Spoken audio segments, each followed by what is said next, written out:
The Telltale Heart by Edgar Allan Poe. Read by A.R. True. Nervous. Very, very dreadfully nervous. I had been and am, but why will you say that I am mad? The disease had sharpened my senses, not destroyed, not dulled them. Above all was the sense of hearing acute. I heard all things in the heaven and in the earth. I heard many things in hell. How, then, am I mad? Hearken, and observe how healthy, how calmly I can tell you the whole story. It is impossible to say how first the idea entered my brain, but once conceived, it haunted me day and night. Object there was none. Passion there was none. I loved the old man. He had never wronged me. He had never given me insult. For his gold I had no desire. I think it was his eye. Yes, it was this. He had the eye of a vulture, a pale blue eye with a film over it. Whenever it fell upon me, my blood ran cold, and so by degrees, very gradually, I made up my mind to take the life of the old man, and thus rid myself of the eye forever. Now this is the point. You fancy me mad. Madmen know nothing. But you should have seen me. You should have seen how wisely I proceeded, with what caution, with what foresight, with what dissimulation. I went to work. I was never kinder to the old man than during the whole week before I killed him. And every night, about midnight, I turned the latch of his door and opened it, oh, so gently.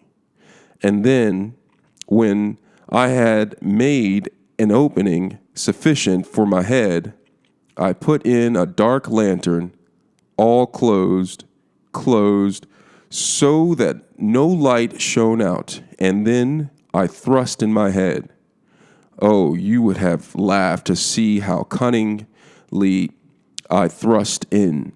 I moved it slowly, very, very slowly, so that I might not disturb the old man's sleep. It took me an hour to place my whole head within the opening, so far that I could see him as he lay upon his bed. Ha! Would a madman have been so wise at this? And then, when my head was well in the room, I undid the lantern cautiously. Oh, so cautiously. Cautiously, for the hinges creaked. I undid it just so much that a single thin ray fell upon the vulture eye.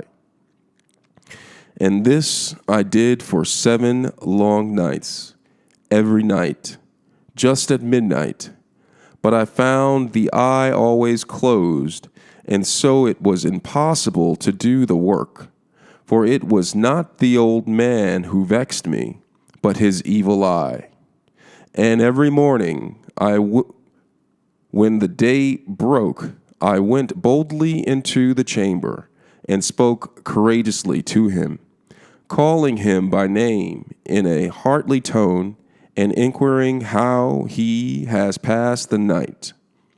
So you see, he would have been a very profound old man.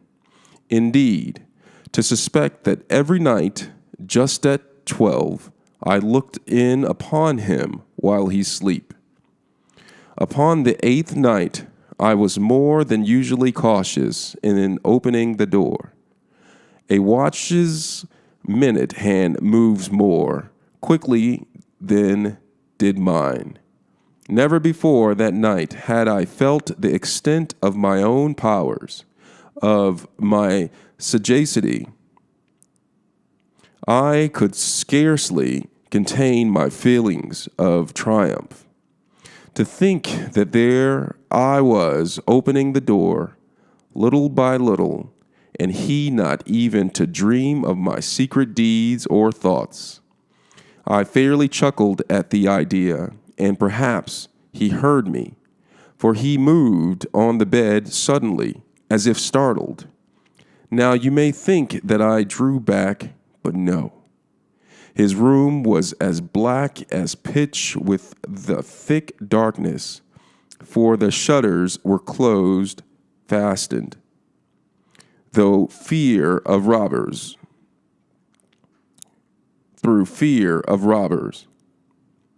And so I knew that he could not see the opening of the door, and I kept pushing it on steadily.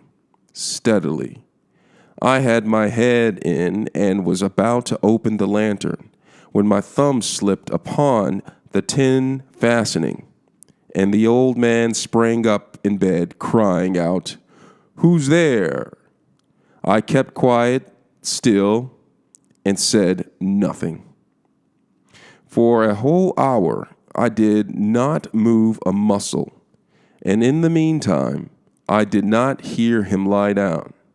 He was still sitting up in the bed, listening, just as I have done night after night, hearkening to the death watches in the wall. Presently I heard a slight groan, and I knew it was the groan of mortal terror. It was not a groan of pain or of grief. Oh no, it was the low, stifled sound that arises from the bottom of the soul when overcharged with awe. I knew the sound well. Many a night, just at midnight, when all the world slept, it has welled up from my own bosom, deepening with its dreadful echo the terrors that distracted me. I say I knew it well. I knew what the old man felt and pitied him, although I chuckled at heart. I knew that he had been lying awake ever since the first slight noise. When he had turned in the bed, his fears had been ever since growing upon him. He had been trying to fancy them causeless, but could not. He had been saying to himself, "It is nothing but the wind in the chimney. It is only a mouse crossing the floor," or "It is merely a cricket which has made a single chirp."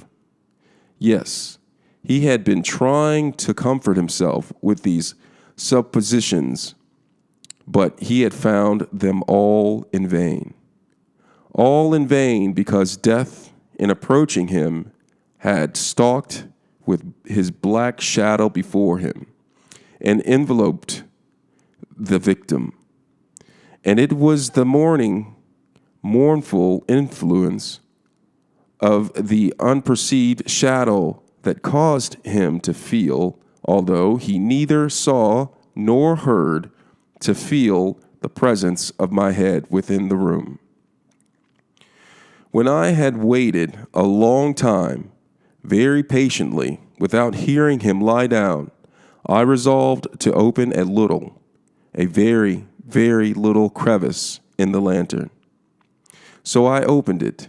You cannot imagine how stealthy, until at length a single dim ray, like the thread of the spider, shot from out the crevice and fell upon the vulture eye. It was open, wide open, and I grew furious as I gazed upon it. I saw it with perfect distinctness, all a dull blue, with a hideous veil over it that chilled the very marrow in my bones. But I could see nothing else of the old man's face or person, for I had directed the ray as if by instinct precisely upon the damned spot. And I have not told you that what you mistake for madness is but over acuteness of the senses. Now, I say, there came to my eyes a low, dull, quick sound, such as a watch makes when enveloped in cotton. I knew that sound well, too. It was the beating of the old man's heart. It increased my fury, as the beating of a drum stimulates the soldier into courage. But even yet, I refrained and kept still. I scarcely breathed. I held the lantern motionless. I tried to steadily as I could maintain the ray upon the eye. Meantime, the hellish tattoo of the heart increased. It grew quicker and quicker and louder every second. The old man's terror must have been extreme. It grew louder, I say louder, every moment. Do you mark me well? I have told you that I am nervous. So I am. And now, at the dead hour of the night, amid the dreadful silence of that old house, so strange a noise as this excited me to uncontrollable terror. Yet, for some minutes longer, I refrained and stood still, but the beating grew louder. I thought the heart must burst, and now a new anxiety seized me. The sound would be heard by a neighbor. The old man's hour had come. With a loud yell, I threw open the lantern and leaped into the room. He shrieked once only. In an instant, I dragged him to the floor and pulled the heavy bed over him.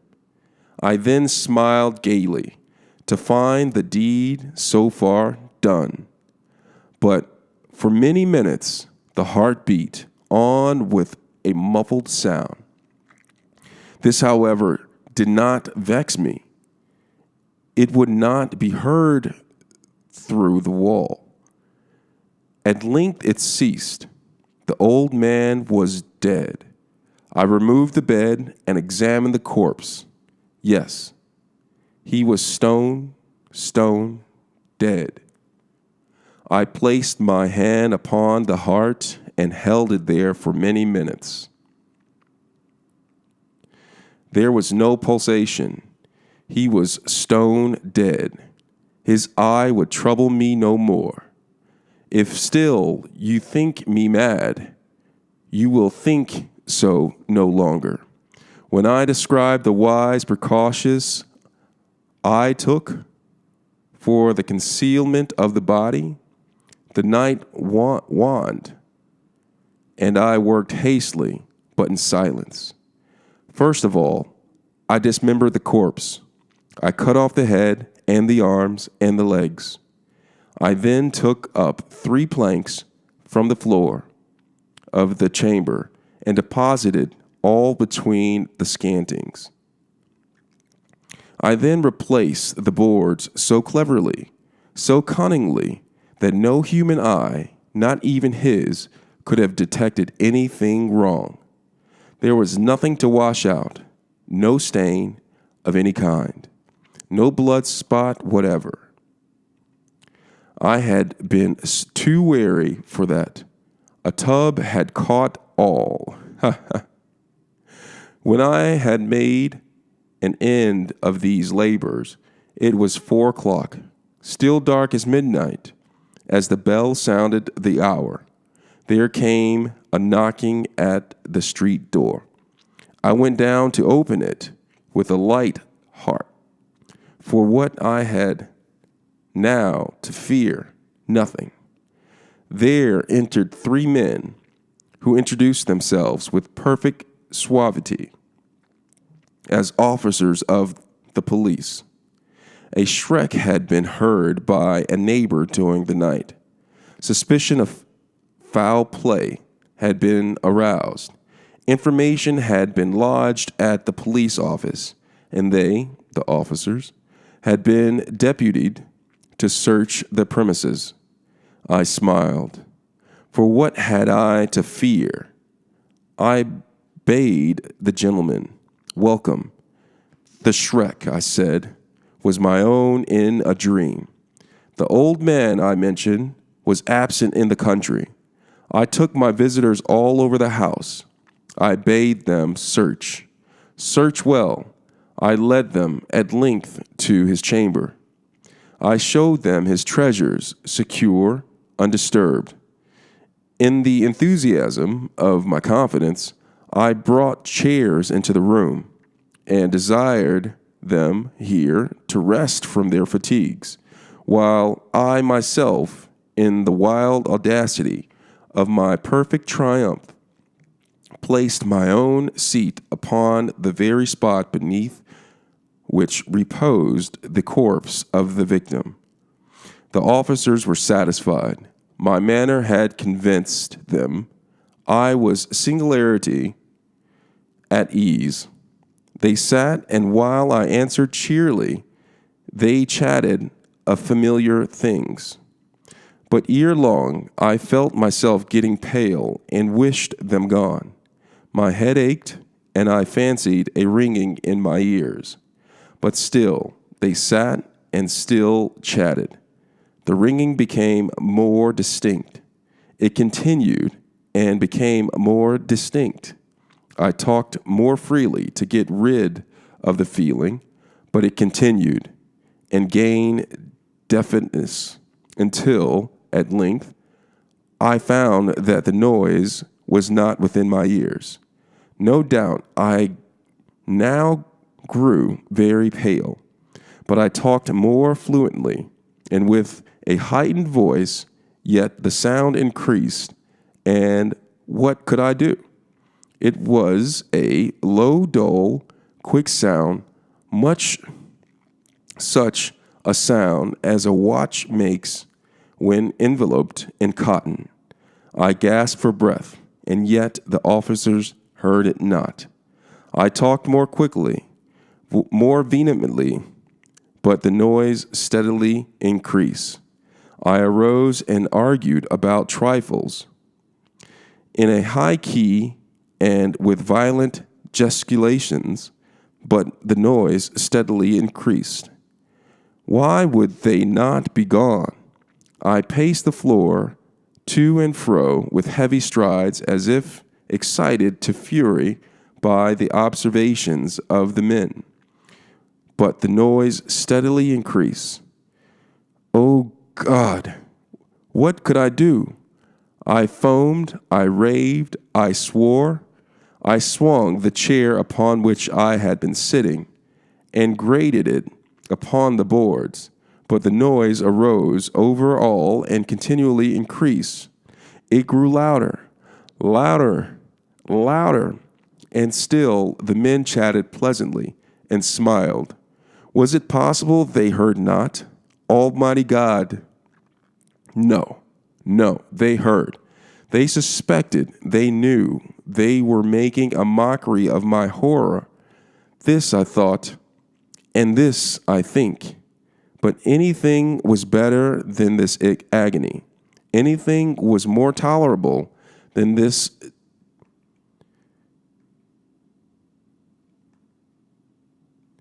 derision. I could bear those hypocritical smiles no longer. I felt that I must scream or die. And now again, hark, louder, louder, louder, louder. Villains, I shrieked, dissembled no more. I admitted the deed. Tear up the planks, here, here. It is the beating of his hideous heart.